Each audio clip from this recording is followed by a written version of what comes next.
So, y'all, she said her kids are picky eaters. They don't like macaroni and cheese, but they love grapes. So we ended up at this point right here.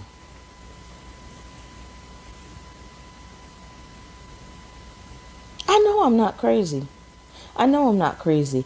Now, her mac and cheese looks good. Her mac and cheese looks good. But hear me out just a little bit.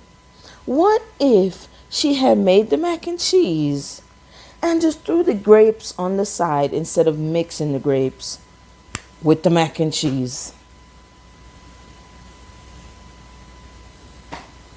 Who the heck put grapes in macaroni and cheese? What kind of madness is that?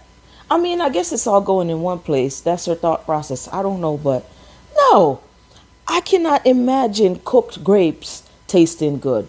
But y'all got it.